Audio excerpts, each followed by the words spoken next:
UPC FNSQ ASIN GTI EAN SQ بوکس لیبل.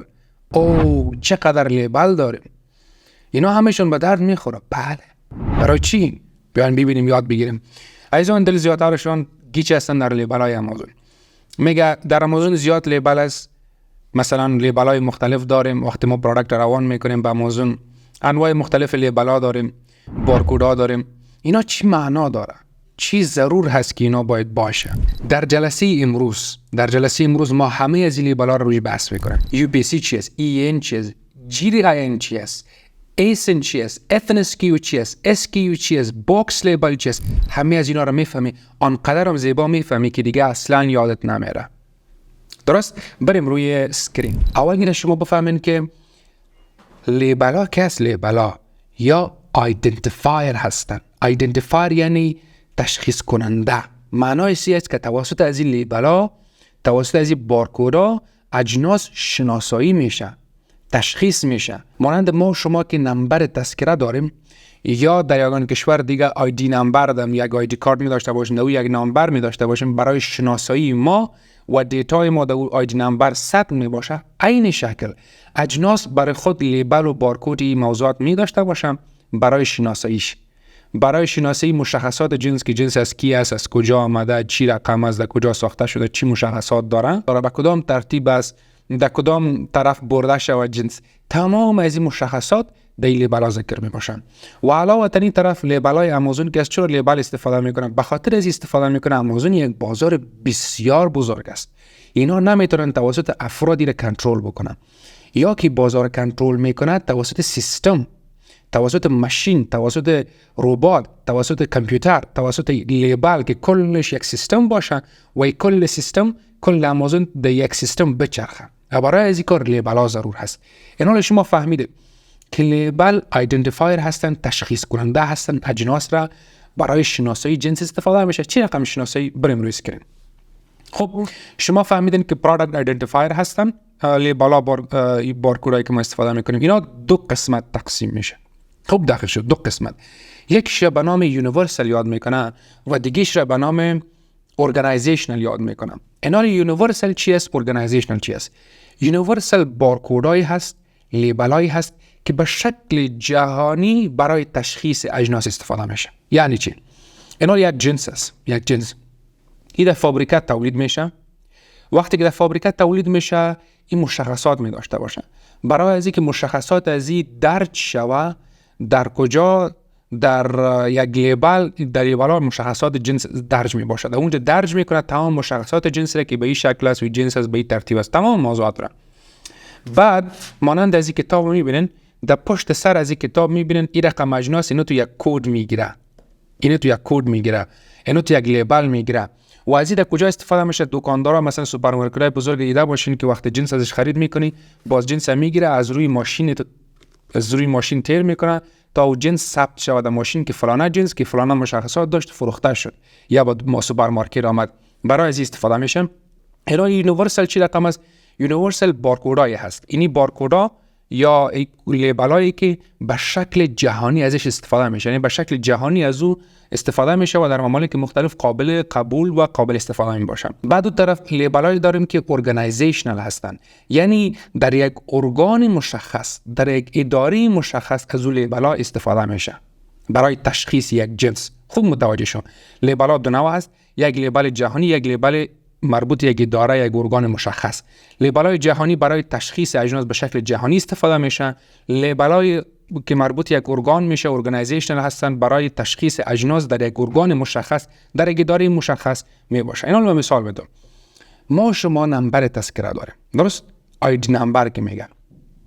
این نمبر تذکره در سراسر افغانستان قابل مدار اعتماد هست. نمبر تذکره چند است؟ هر جای بری نمبر تذکره به شکل یک مملکت در کل مملکت قابل استفاده است. تو در یک پانتون میری محصل میشی و در اونجا بر تو یک کد مثلا یک کد به اساس یک کد تو را ثبت میکنه، درست؟ و او را به نام اساس نمبر یاد میکنه. او اساس نمبر فقط و فقط در پانتون چالش داره و توسط او اساس نمبر یا او کدی که تو ثبت میشی فقط و فقط در داخل پانتون قابل شناسایی هستی در دیتابیس پانتون. بیرون از پانتون کشیده، یک پانتون دیگه هم که بری مدار اعتماد نیست، تشخیص نمیشه سرش. ولی تذکره که از سراسر کشور قابل اعتماد است. به عین شکل جنس ها که هستن لیبل برش روش نصب میشن، یک لیبل جهانی که به شکل جهانی برش استفاده میشن و قابل تشخیص میباشه، یک ارگانایزیشنال که در یک اداره مشخص برای تشخیص از اون استفاده میشه. اینا اداره مشخص چرا ضرورت داره که برای اجناس لیبل تولید بکنه و ایر شما را وادار به این بسازه که لیبل ها را روی جنس بزنن؟ به خاطر از اینکه اونها سیستمشون منظم باشه. نمیتونه گفتم انسان، نمیتونه یک انسان واحد یا یک گروپ این رقم یک سیستم بزرگ را مدیریت بکنه. اینا به خاطر از اینکه بفهمن این جنس از کی هست، از کجا آمده، در کدام گودام ببرم، مثلا از کدام گودام به کدام گودام را بره، مشتری آردر میمونه تا خالی مشتری کدام جنس برسونم، غلط نشم به جای جنس احمد جنس محمود نفرستم. به خاطر از این کارا ارگان‌های مختلف یا خصوصا آمازون چه کار میکنه؟ فکر کنم آمازون یک ارگان یک سیستم مختلف مشخصی است، یک ارگان، فکر کنم یک اداره البته جدایی هست. اینا به خاطر تنظیم و نظم ادارهشان از لیبل‌ها استفاده میکنن. اینا من کم تفصیلا بحث کردم. اینا فهمید لیبل‌ها دو نوع هست، یک لیبل جهانی، یک لیبل مربوط یک ارگان. جهانی برای تشخیص اجناس به شکل جهانی، در ارگان برای تشخیص همو جنس در یک ارگان مشخص که ما در ارگانایزیشن آمازون داریم، در جهانی یونیورسال. خب این دو موضوع مهم بود که اول فهمیدیم. اینا اینه که فهمیدیم، موضوعات بعدی رو میفهمی. بریم روی اسکرین. شما این طرف می‌بینید دست چپ اسکرین GTIN. GTIN مخفف چی است؟ ایرا برو در گوگل سرچ کن. مخففش رقم مطرح نیست، رقم مهم نیست. همین مخفف چی که از اون رقم مطرح نیست، فقط همین کلا نامش بفهمید کفایت میکنه. GTIN بارکدهای جهانی هست که برای یک جنس وقتی که از فابریکه تولید میشه لازم میباشه که بارکد زده شوه به شکل جهانی از استفاده شوه. خدا کنه جنس در چین میفروشه مردم، خدا کنه ایران میبرد امریکا میفروشه، در انگلستان میفروشه، در هر جایی که میفروشه این بارکد برش لازم است، به شکل جهانی قابل استفاده هست. این میگه GTIN. اینال که GTIN باز به انواع مختلف تقسیم شده که دو نوع بسیار البته مشهوری داره. یکی را به نام UPC یاد میکنه. اینال هر جایی که UPC شنیدی اول بفهم که UPC بارکد هست یا لیبلی هست که به شکل جهانی برای تشخیص یک جنس استفاده میشه. معلومات جنس در لیبل درج میباشه. یک و دوم ایرا بفهم که UPC، GTIN و EN کلش یک است، فرق خاصی نداره، فقط بفهم کلشان یکی است. ولی اینجا UPC و EN ایرا تقسیم میکنه به شکل جهانی که اینا مربوط اردوی UPC و EN مربوط GTIN میشه و هر سه از اینا به هدف یک هدف استفاده میشه، کارکردشان یکسان است. اینا فرق عمومی یا چی است؟ UPC که است، مثلا مملکت امریکا گفته که درست است بارکدها به شکل جهانی هستن، مثلا GTIN ما یک همی بارکد باشه با یک چند دانه کد کم، مثلا این کد میشه به زبان کامپیوتر، این کد میشه. خب اون مهم نیست که بفهمیم، یک چند حرف یک چند نمبر از این کم شوه و این به نام UPC مسما کنیم که تشخیص شوه که UPC یعنی لیبل مربوط به امریکا، UPC یعنی لیبل جهانی اجناس مربوط به امریکا، EN یعنی لیبل برای تشخیص اجناس مربوط به ممالک اروپایی و ممالک عربی و یا استفاده میکنه. ولی در کل اینها چالش در این ممالک هر دویش باشه میچله، مشکل نداره. GTIN، UPC، EN هر سهشان با یک هدف استفاده میشن برای تشخیص اجناس، دیتای اجناس، معلومات در رابطه با جنس در اونجا درج میباشه در لیبل. اینی را آره خوب فهمیدیم. به همین خاطر است وقتی که تو با آمازون جنس روان میکنین، تو یا UPC میخواه یا EN میخواه یا GTIN میخواه، یکی از اینا را داشته باشیم. او که چی رقمشه و پروسس درسی است. یکی از اینا را داشته باشی برای از اینکه تشخیص اجناس به شکل جهانی است. این آمازون در امریکا است، امریکا یک مملکت می جهان است دیگه، درست؟ خیلی خوب. بریم به طرف ارگانایزیشنال. اینال در ارگانایزیشنال که ما مشخصا روی آمازون بحث میکنیم. اینال بعض لیبل‌ها در آمازون هست نامای مختلف داره، مثلا لیبل یا کد به نام SKU، باکس لیبل، FNSKU و ASIN. خب بعضی از اینا لیبل ها هستن و بعضی از اینا فقط کد هست. اینا رو بفهمیم چی رقم. اول بیا SKU رو بفهم SKU چی است. مهم نیست که مخفف شه، بفهمی که مخفف چی است، در گوگل هم سرچ کردن میتونید، فقط مفهومش بفهم. این ویدیو ما طولانی نشه. SKU نامه که تو برای جنس مثلا یک کد با یک جنس میتی، مثلا ماوس میفروشیم، ماوس میفروشی در رنگ سیاه، یک کد از دلت میتی نوشته میکنی که MB1 درست؟ ماوس بلک 1 یک دانه فرض مثال. خب این مهم نیست که رقم کد میتی، یک کد هست که تو به آمازون میتی. وقتی که جنس به آمازون لیست میکنی، اگر خودت ندادی، خود آمازون از طرف خود با جنس تو کد میته، لازم نیست که تو باید بدی. درست؟ این به خاطر چی استفاده میکنه؟ این به خاطر از اینکه در داخل گودام آمازون اجناس را چه کار بکنه؟ شناسایی بکنه. موقعیت اجناس که در کدام طرف و کدام ترتیب کدام جنس است، به خاطر تشخیص موقعیت این موضوع. میایم مهم نیست. SKU یک کد است، اگر خودت بتی برش خوب، اگر نتی خود آمازون میده. درست؟ یک کد است، لازم نیست که را زیاد سرش چی کنی که ما چی رقم کد بتم، 1 2 3 بته، ABCD بته، فرض مثال مهم نیست. فقط نقطه بفهم که در داخل گودام چالش و استفاده داره که به خاطر موقعیت و موضوعاتی که خودشان شناسایی بکنه استفاده میشه. اینال یک لیبل دیگه داریم که لیبل است به نام باکس لیبل. از آمازون وقتی که تو جنس به آمازون روان میکنی، بر تو یک لیبل میته به نام باکس لیبل. این چی است؟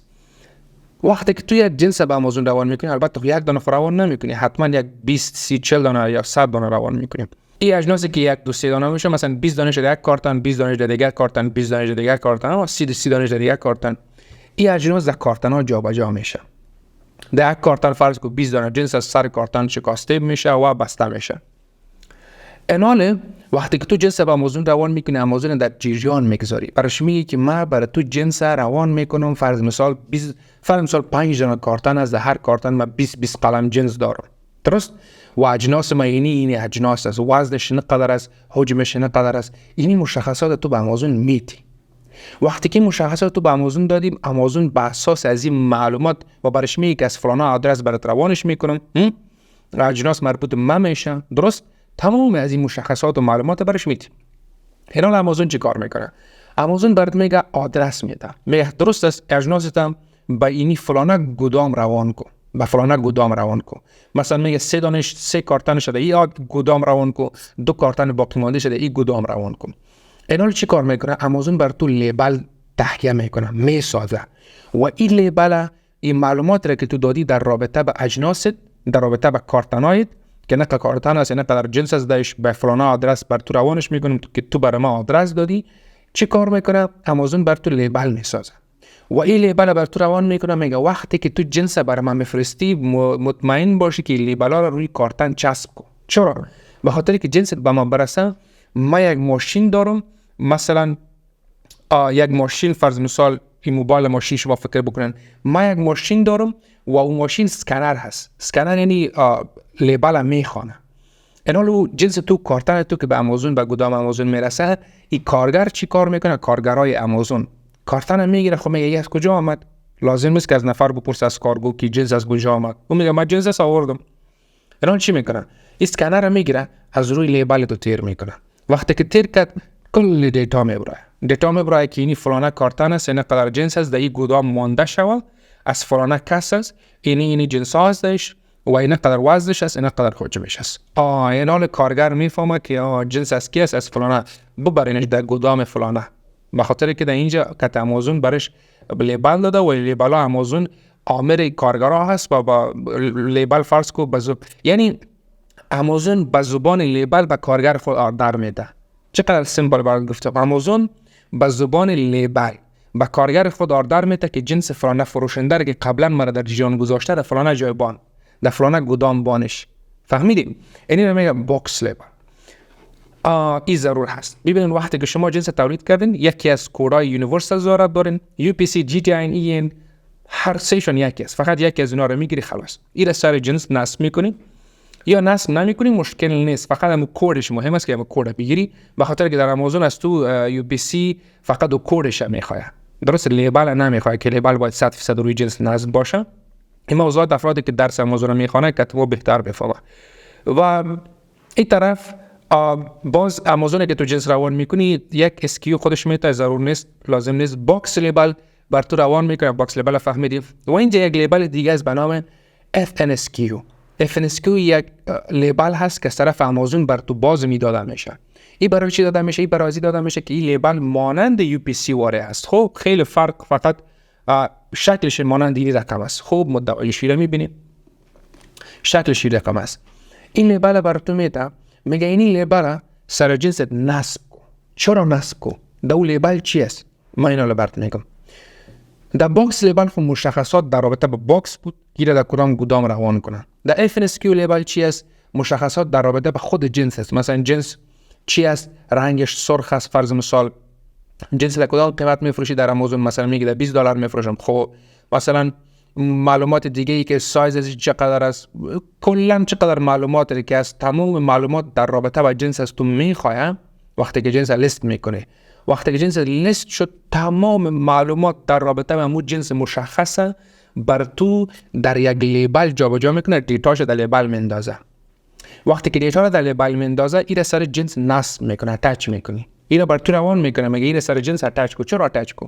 مثلا من این کتاب میفروشم 20 دانه، برای ما FNSQ لیبل روان کرد از طرف آمازون. داود چیز ذکر هست، داود دیتای از این کتاب ذکر هست. کتاب 100 ورق هست، نیم کیلو وزنش هست، رنگش سفید هست، فرض مثلا این معلومات. اون لیبل کل دیتا از ذکر است. ما اون لیبل در اینجا اتچ میکنم، وصل میکنم. وقتی که وصل کردم، این که به آمازون میره، وقتی مشتری برای ما آردر میمونه، مشتری میگه والا این کتاب کار دارم، بیا بر ما برسه. کارگر چی میکنه؟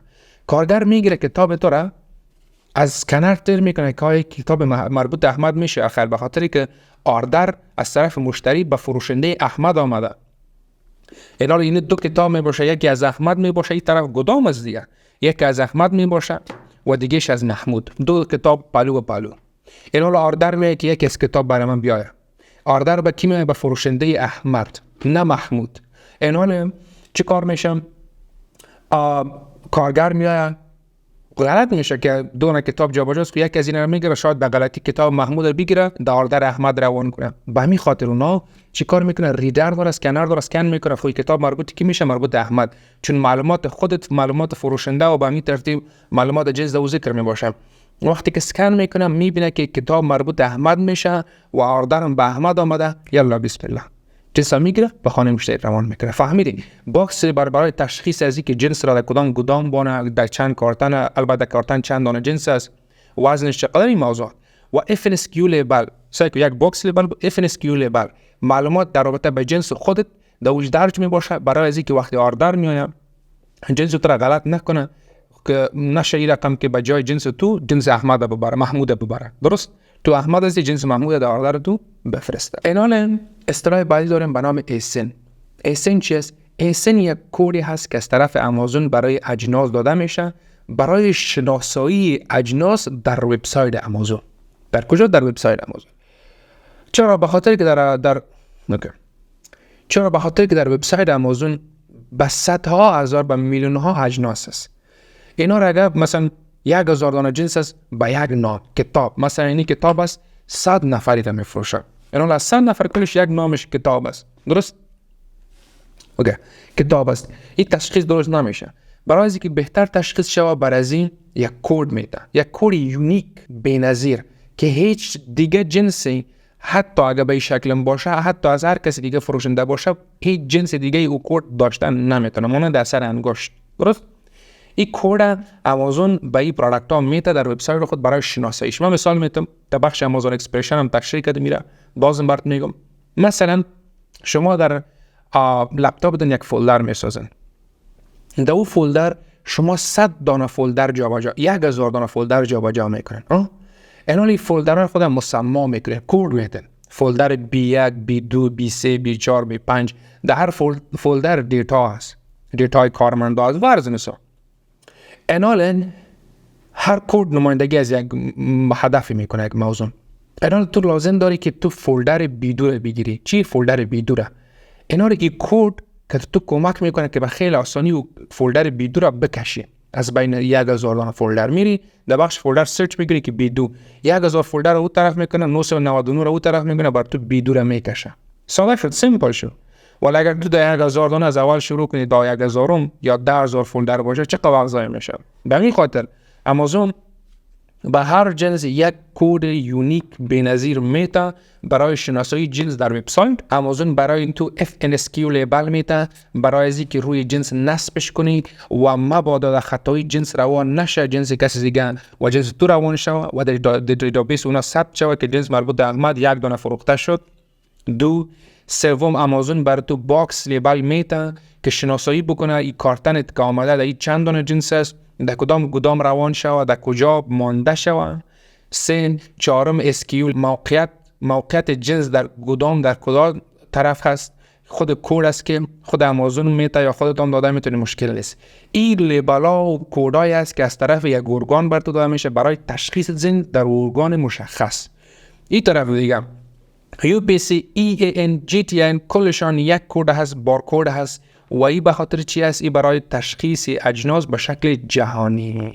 اینا فهمیدیم که ما این FNSQ SQ باکس لیبل و EAN UPC و GTN گیچت میکرد. اینا اینقدر به زبان ساده برای تشریح کردم که بعد از این دیگه اصلا گیچ نمیشه. اگر شدی بازم کامنت بگذار، بازم در خدمت. بران با این که از جلسه امروز مستفید شده باشین، کامنت، لایک، شیر و انرژی دادن مثبت یادتان نره. هرچند انرژی مثبت میدیم فوق العاده براتون کار میکنه. فوق العاده بیاین این چنل بزرگتر بکنه. بران با امید از اینکه یاد گرفته باشی. خدا نگهدار.